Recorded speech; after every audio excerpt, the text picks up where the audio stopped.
So welcome everyone to our second team update of the month.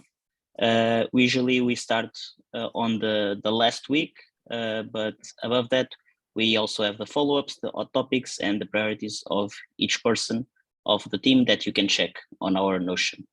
So without further ado, the update, I think Liel or Ruben, not sure if which one. You want to have a go at it, Ruben? Yeah, I can explain a little bit what we did. So it's already possible to use the app and stake down tokens.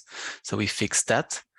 So in terms of what we did, Fred created a Loom that will be shared soon. So explaining what was changed in terms and what was the process during the upgrade and the changes in the fix we did.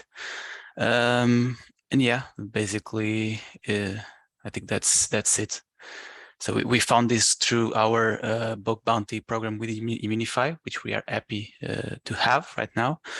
And yeah, that's basically it. Not sure if we want to add something, Fred or Francisco. No, just to say that, yeah, so the security issues that were reported, the only ones that were found was the critical one and 3 medium ones, and those all have been addressed. So currently, as it stands, we're not aware of any other issues for the current stage that we're in. The changes that we made have also made the process in the future of tweaking changes a lot easier. So right now, if you want to make, for instance, the change to the token price, we can do it instantly, which is also great. And the only things that are left to do in regards to this are just the ones that come from us having deployed a new smart contract. So for instance, we still need to open a PR for the Llama to have the TVL tracked again. So anyone can quickly take a look at that. So yeah, those are just the few things that are missing, but in terms of functionality, everything is there and the process should be a lot quicker in the future. And as like a random number dump, we made over 40,000 transactions while migrating the smart contracts. So just for you to understand this, and that's spent like 2 cell to do, which is at the current value is like $1.50. But it gives an idea of what the cost could be if this was mainnet, right? I mean, even at current prices, it would be like 2K. If we were in bull market, that would be like 8K on top. So it just proves the value of chains that have not so big gas fees. But yeah, so just wanted to like end with a curiosity. It's actually, a big plus for, having a strategy of starting in a smaller ecosystem is that when you go live, you're going to have some vulnerabilities for sure. And to fix them is a lot cheaper on such ecosystems. I mean, just a plus there. Yeah, I mean, 40 transactions and spending $1.50, it's like crazy if you think about Ethereum.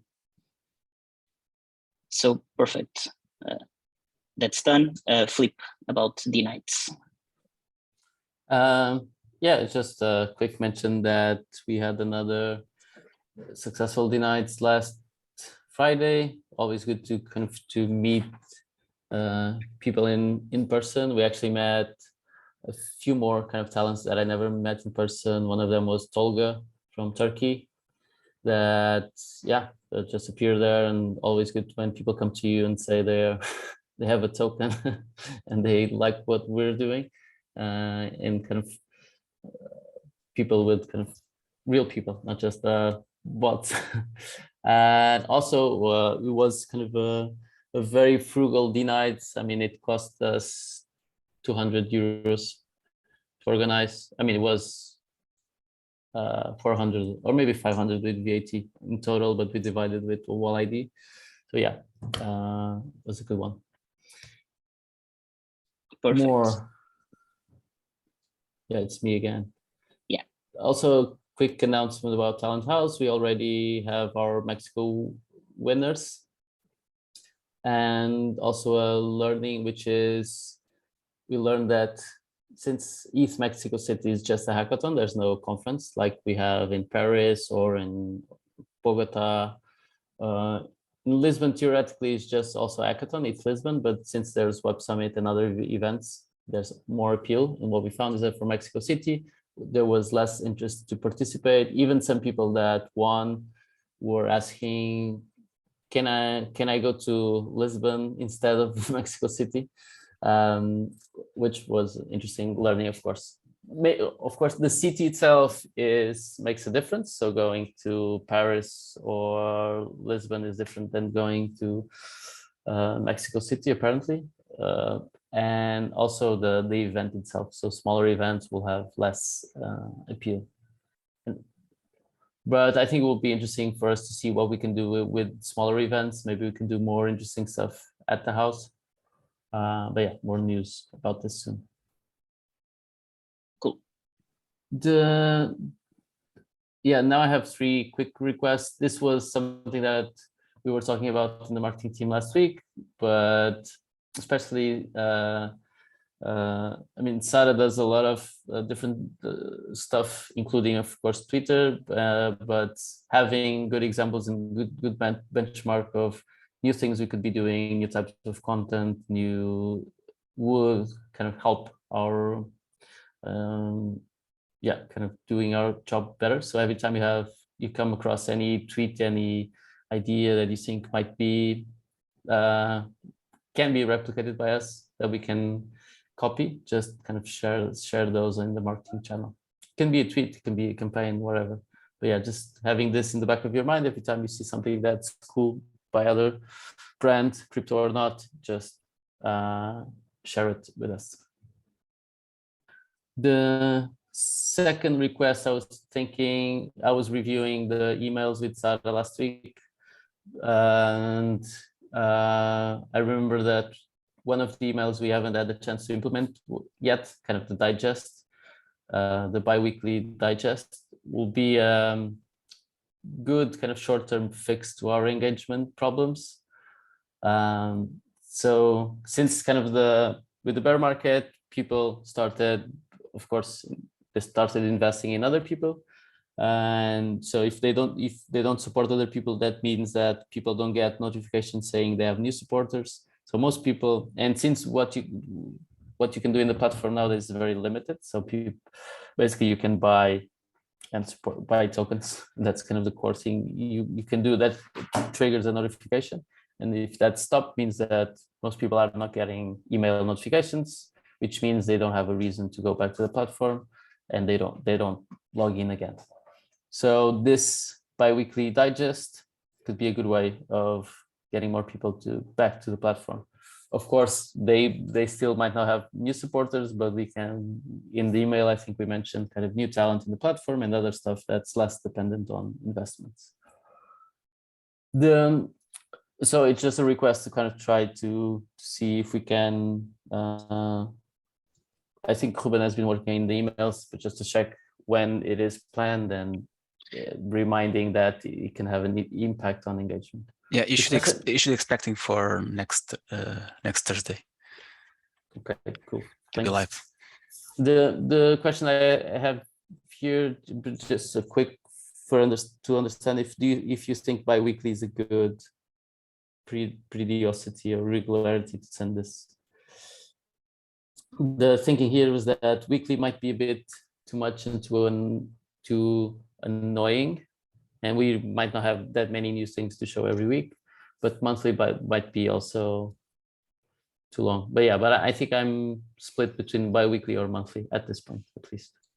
We can make it so that the days that we want to aggregate in the digest is configurable. So like we can use like an environment variable or something, Ruben, And so we can definitely play around with it. Like, Okay. maybe that's Got it. a start. Yeah, that's the best approach. Easy for us to change later. Yeah, exactly. And also one thing that we can do, just to figure out the initial amount, is try to, for instance, for one of us, or for like our profiles, just to see what a bi-weekly digest would look like the amount of notifications and the activity, so that we can see if it's a lot or not. We can also do like a quick test, just to check that and get back to you. This actually gave me an idea, Francisco and Ruben, which is kind of our process of doing the metrics. You kind of run a script and you put data into a spreadsheet, and then I go to into the spreadsheet. Can we have automated emails as well, like this ones? It's nothing, not urgent, but something to think about in the future. So kind of automatically kind of running those scripts, and they just trigger an email for us, the team, saying these are the week's numbers. That goes to everyone. Yeah, we actually have a task to automate it a bit more. Like, so right now we ran the script. We already have like the script that we ran, and it's just running and copy pasting, right, Ruben? But so we can definitely put that like on an email. Okay, if we automate kind of the script to kind of update the Google Sheet, it automatically can trigger an email as well. Even just kind of text based, just for us to. Yeah, I was also thinking that probably a dashboard will be more useful for that. Yeah. So having a page that you can visit every day, and it will show you the metrics. Mm-hmm. Yeah, for sure. Last request is just to, as you will see in a bit, we still have big growth issues. So if you could spend 30 minutes of your week thinking about ideas or that we can test in order to continue growing, that would be cool. Because what we will do is by the end of the week, this week, kind of prioritize those ideas and to select at least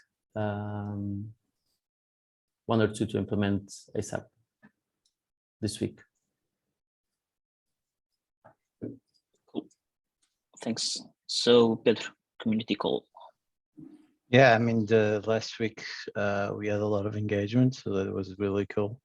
Good questions. I mean, not only those WEN token questions, but really interesting questions on Talon protocol, Talon House. I mean, people worried about runway. I don't know what happened, but I was very, very positively impressed. So I'm really looking forward for the next one. And on the next one, we're going to present the season 3, proposal fundamentals. And yeah, I'm looking now. I mean, the community set the stage, the tone. And now I'm expecting great questions again on the next one. So that's winning.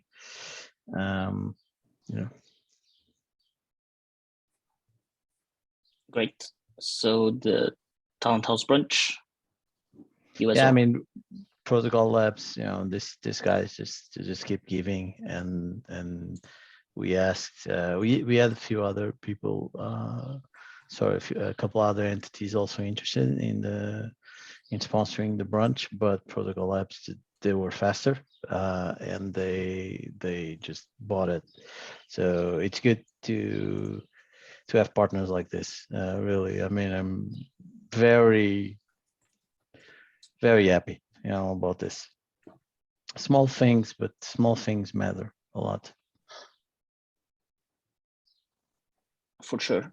And last but not least, the onboard talents. Oh, sorry, Isabella.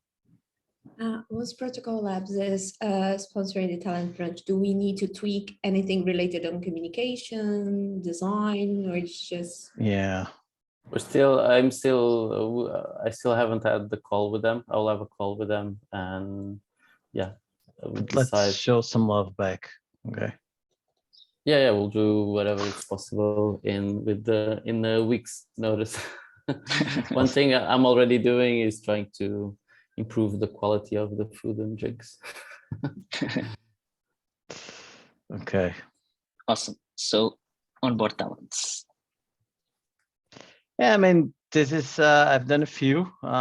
It's definitely good to do them. The onboarding checklist helps with the process. And yeah, so that's good. It's good to do them, but it's definitely the lack of motivation to chase. So I put something on general. I had like a couple of people reaching out, so I already booked 2 calls with them. I also realized, you know, from the questions of another one, even though we didn't have the call yet, that one very important thing, it starts to become more and more important, you know, is the us explaining, you know, what's the utility of the talent tokens, not the TAL, you know, we're still working on that, but the talent tokens, we can already talk about it. There's several examples of people using it in different manners. So that's something to discuss. Maybe this should have been a hot topic, but I'll talk to Philippe about this afterwards. But yeah, onboarding talents, definitely a lack of motivation. Is there any update on the Typeform thing so we don't have to chase? But the type form is created, but I think the issue is not the type form. The issue is the motivation for them to, because if kind of half of the people don't even reply our emails, will they fill out the type form?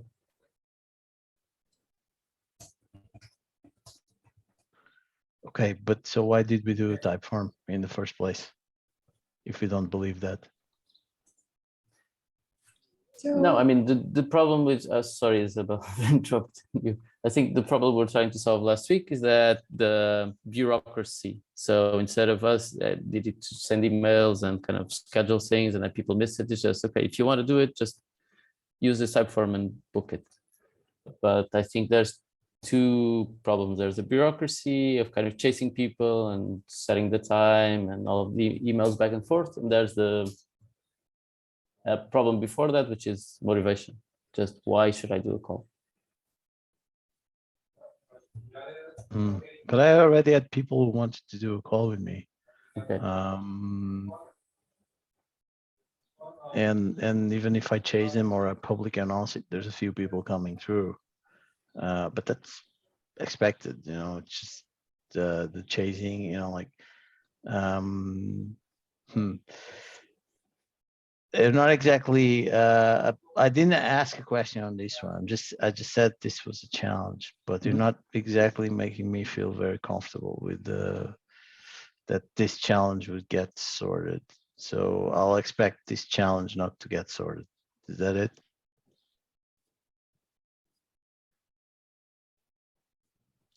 So I think Sorry, I was muted, Isabel, go ahead. the idea of the Typeform remains that instead of we contacting people would contact us, and by that our rate of like people scheduling interviews, showing up to the interviews would increase. I haven't seen, after the community call, I haven't seen last week the way we communicated the onboarding, inviting people to use the Typeform. What I've been seeing is that we had 17 answers. I think only 11 of them, as far as I can see, are valid, because what I say by valid, it's because one of the questions that, do you have a content an account at Talent Protocol? If they say yes, and then they you can see the full entry on the Typeform. I think what can happen here, without seeing what the message that Pedro sent like last week, it's communicate, inviting people to the onboarding calls and send in the Typeform, and then we can see. Because I do believe the talent, I do believe the Typeform is the way that we would actually get the like in a funnel, like getting a way that like people that would contact us because they are interested on the onboarding call, instead of like we contacted them, which is still valid, which we will still be doing. But of course, we do contact 20 people and have 4 interviews scheduled, which is exactly what happened to me. So I still, in short, I still see hope like on the Typeform, as long as we communicate the onboarding calls using the Typeform. Okay, so Imagine I'm going to send out a message to the ones I mentioned on Notion that I want to engage with. So I should send the type form and not my, no.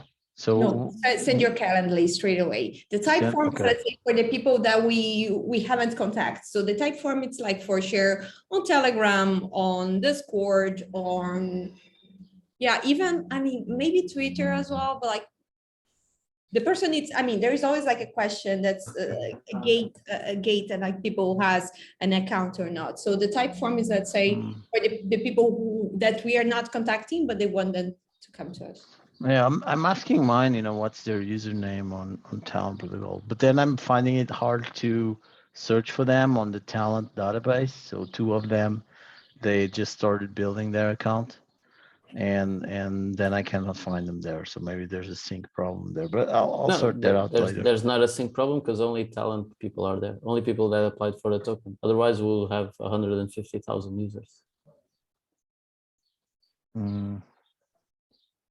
People that just registered are not in the database. You sure? Because I was checking the user status. You have the applying, the waiting.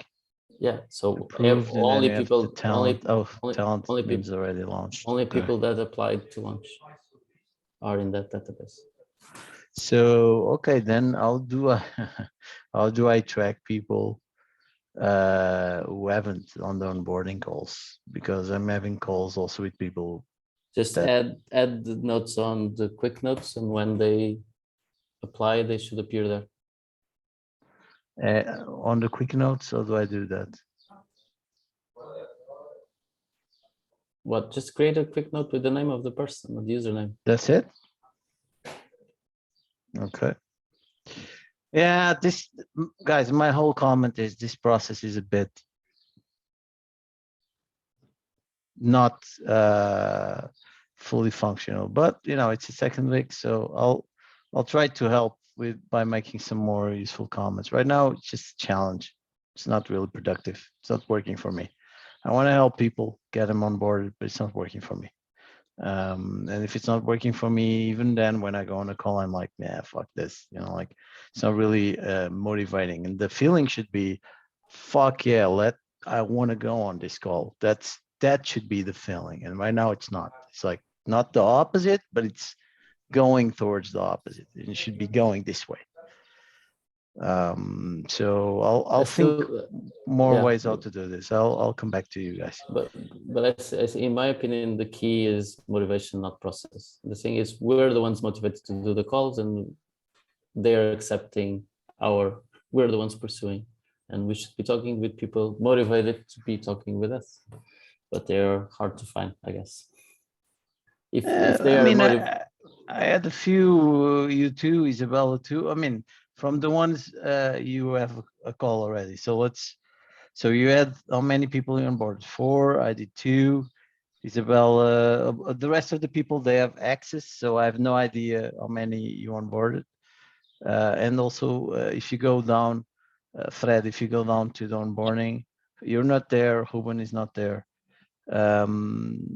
So I have no clue. So from these numbers, we onboarded 6 people only, which is a bad number considering we started this like 3 weeks ago, or 2 weeks ago. But from your 4 onboardings, Philippe, do you feel like they weren't engaged with you or motivated, these 4 people who onboarded? No, I think all of them were, but I mean, the type of people we want are busy people. So it's, as it would be hard for us to do kind of these calls. But I felt that during the calls, they were engaged and thankful for us spending the time to talk with them. That's it. I want more of those.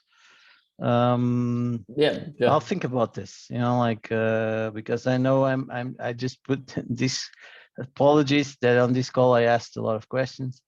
I didn't come up with a lot of solutions. Apologies for that, but I'll try to be more solution oriented on this one.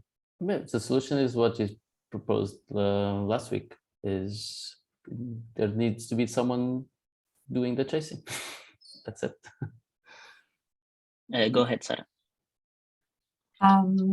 Guys, I had this experience when I was interviewing people for Talent Spotlight. It's the same process, right? It's just a cold call, an email, asking for people's time. But we had a really good success rate at that time. I think it had to do probably with three things. One is the talent protocol and was like in its high demand and it was really trendy. I'm not saying that we're not anymore, but it was a time where we saw a lot of interest. It was like in the beginning of the year. The other thing is that there was an incentive for people to join. There was not a badge, but it's also promotion. So maybe we can think about putting the onboarding pitch as an invite, like we want to help you promote your token, and let's find ways for you to be more successful in the platform than just the focus to be on us and the information that we want to get from people. And the other factor that I think that for Talent Spotlight, the first people that we invited for the interviews were users that were really engaged with us at the time. So probably we have to know that these people that we are inviting for the onboarding calls are not that engaged. But even though maybe we can tweak the conversation and try to find a better incentive for them to participate. That's what I wanted to share because it was exactly the same process and we didn't struggle that much. We also have a bit more weapons now, like the quests. I think we mentioned this the last time. These onboarding calls are kind of like, like we're also, how do I say this? They're a bit opportunistic from our side because we're doing them not only to get to know the people and help them and all that, but to know more about how we can improve the product. Yes, it's good for the community. In the end, it's going to be good for them, but it's not explicitly good for them. So maybe it can be a quest as well. I added a follow-up on how to improve this onboarding calls. Think about incentives. So you mentioned incentives, Sara. So thank you for that. And I'll follow up on this one. Cool, thanks. So regarding metrics, Flip, please. Sorry, Isabella. Sorry. I'm being very talkative this meeting. Just regarding the onboarding calls, don't forget there is a checkpoint. So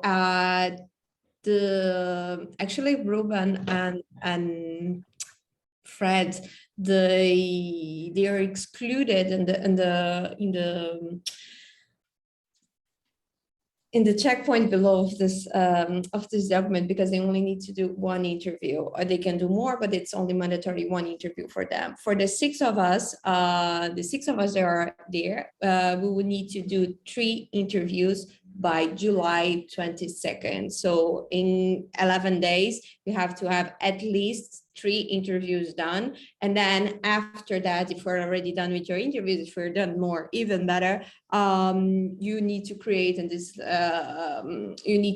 a Loom sharing your experience. I will share again all the evaluation and checkpoints for this first sprint of interviews, and then after that we'll be able to reassess. I mean, of course, we can always reassess the process and what we've been doing, but then we can do this more in depth based on the experience of all of us, or some of us in that case. Perfect, thanks. So now, metrics, please. Metrics, yeah, I think the key thing, I mean, in terms of what went well, I'll just focus on the first one, which was we grew more supporters this last week than in the entire month of June. And that's good, of course. It's not a big number in absolute terms, but still good to have more people investing in talent than in June. Of course, the bad part is what we were already expecting. As you know, 2 of our key metrics are monthly active users and monthly engaged users. and which means that these numbers from this week kind of reflect what happened in the last month, not only on the last week. And kind of the big drop that we saw this week was mainly because a month ago was when our user growth stopped. So with the referral races, we got big user growth that, I mean, continued a bit after the races were over, but more or less a month ago, we stopped growing. So we stopped getting new users in, which meant that a lot more people were visiting the app and kind of logging in. So basically, if you track kind of until a month ago, we had roughly 40,000 weekly visitors to the app.